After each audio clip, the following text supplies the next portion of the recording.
Last week I talked about Quanxi coming back and using her as a weapon against our main group of characters. This was a very big issue. They really should have gotten that one guy that could teleport in and out of the facility out of the picture. Unfortunately they couldn't, and of course, who does he bring back? None other than Quanxi. There's a really big issue with Quanxi being here currently because she's incredibly powerful. She's incredibly gifted, and in or out of a hybrid form, you're going to have a difficult time with her. This was the last person they wanted. Even if it was Yoshida, even if it was Kishibe or Reze for whatever reason, Quanxi is arguably the worst person to go up against.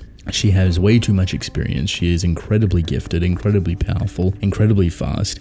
Everything that she does towers over everyone currently. And even though there is a good group of differing abilities here to oppose her, there's a reason why this guy only rocked up with her. He could have gathered some underlings, some extra support, or maybe he can only teleport one person, but he's confident, and rightfully so, that Quanxi will be enough to do the job. Fujimoto is a brilliant, beautiful, cruel man, because implementing her at the end of the chapter, when you finally see the rewards of going through this entire facility, finally getting to this room where Chainsawman is meant to be, all of his body parts cut up in pieces, the last thing you're left with is them all getting interrupted by her.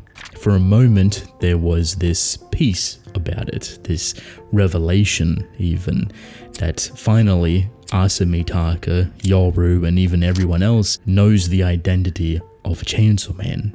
No doubt, no concern, no what ifs or buts. This is Chainsawman. This is Denji. I really like how they storm into this room because of course it is an operation table. They are sorting and organizing all of the body parts of Denji in a way where he can't realistically heal off either part. So it is the smartest way to go about it, but I'm curious on how they actually know this. I would guess this is just from experience with devils and whatever information they have for Chainsawman. This doesn't necessarily include full armor Pochita, but when it comes to the human variation, being able to heal off singular body parts is almost impossible from what we know. You need a surplus of blood or something to activate your transformation, so to speak. So of course, these doctors, surgeons, are going about it in a very intelligent way. So when everyone busts in, it's funny that they're not really concerned about it. They're more upset about the fact that they've gone through this whole process, this whole length of organizing and cutting up and putting nicely in blankets and boxes,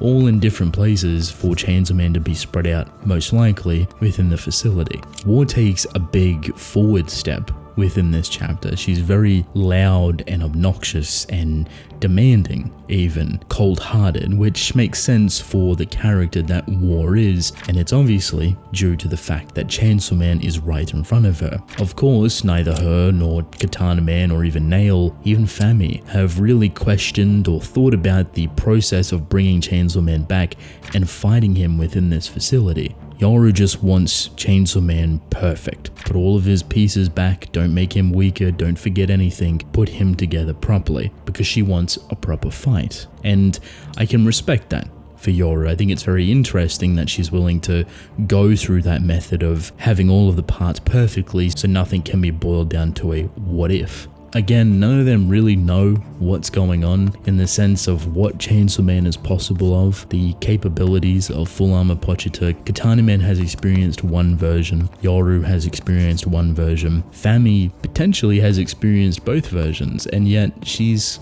oddly quiet about this whole thing.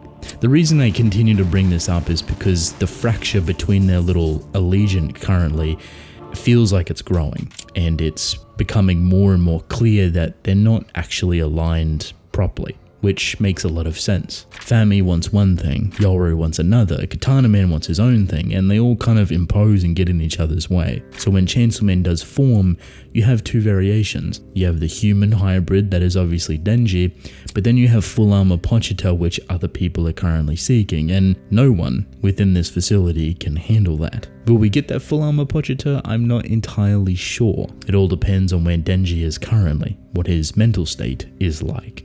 We know before his dissection he was going through it. It was not a fun time, and the seek and urge to transform into it was there, but Pochita didn't really allow it. And I say that more as a symbolism because Pochito physically couldn't actually go into that form because of the restraints and the difficulties of Denji's current situation. I really love the cute banter in here because it makes the entire tone of this chapter really unserious. At first, it felt kind of serious. It felt like a lot of things had to be done. There was a bit of tension within the air. These characters are going to get what they've always wanted. And none of the hybrids or war are helping to put Chainsaw Man back together. But I find it oddly cute that Fami is helping out.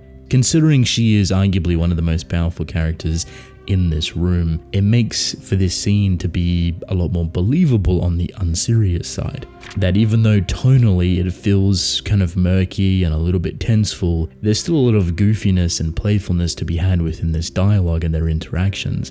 And that's proven with Katana Man saying to do certain grotesque things with Denji's body. And he's not shy about it either. He's very much just having fun and having a laugh, while Yoru is being incredibly serious about it. Nail even goes on to infer that Yoru doesn't really understand love because she blabbered on about it being worthless and turns you into a fool. And Nail calls her an immature little devil, which I find incredibly funny. We don't know the age of Yoru. We don't know how long she's been within the human world. We don't know how many times she's potentially rotated in and out of hell. Her experience seems long term, yet her identity and her personality is very childish. And the only thing that's relatively consistent about her is her want to verse Chainsaw Man. It's cute when she gets called out and she backpedals little by little, almost like she's flustered and wants to try to prove her worth or experience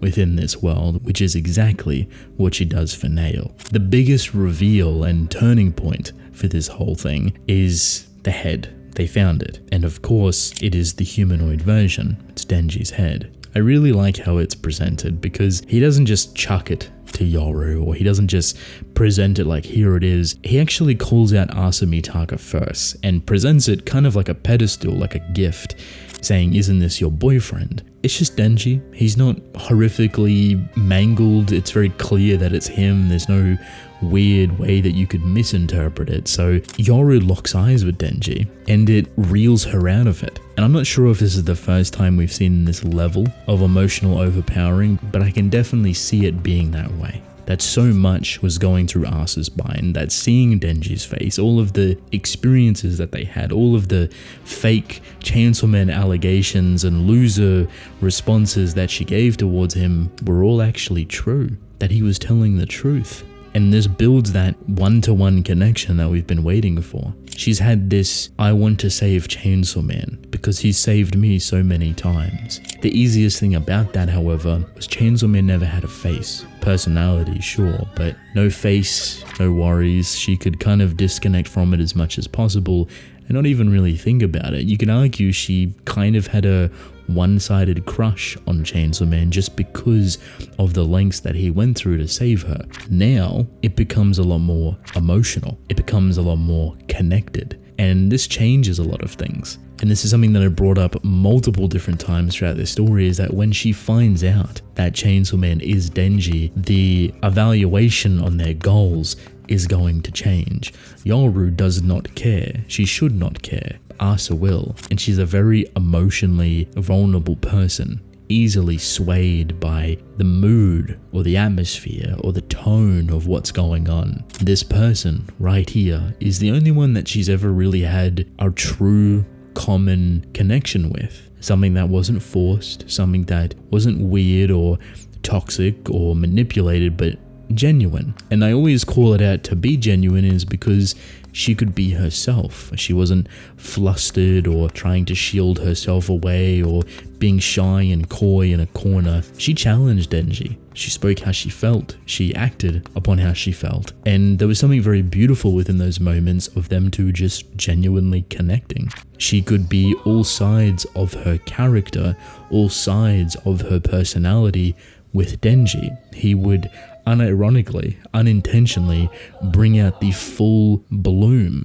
that is Asa Mitaka. She may not even realize it, but they are so compatible with each other Not even romantically, but just friendship-wise. When it comes to romance and building upon those emotions, it takes time. And there's a lot of underwork there already laid out if Fujimoto wants to go in that direction. But I know a lot of people don't really feel that inclined for it to go that way. Maybe they want it to be mutual. Maybe they want it to be platonic. This shocking moment is then interrupted by Quanxi. And now they're in for a bit of a cat and mouse weird game, because what do you really do? You don't want to fight Quanxi. Not directly, not head on. Your best bet is probably trying to escape with all of the body pieces, and I can only hope that they have all of the body pieces. The only person that she can rely on currently is Fami, and we know that Fami has something up her sleeve that is kind of an ace to this whole thing. If public safety don't want chainsawman out into the public, Quanxi is not going to stop.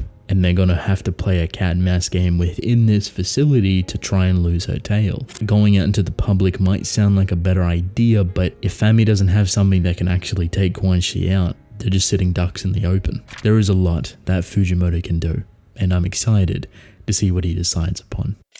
Welcome to the end of the video. If you've made it this far, thank you. I appreciate it. Maybe leave a like and subscribe, that'd be nice. Also, check out some of these videos here. The more you watch, the more it supports me by recommending my videos. I love that, and you'll probably enjoy the video. Let me know how you felt about the chapter. I'd love to hear it. And with that, I will see you all later.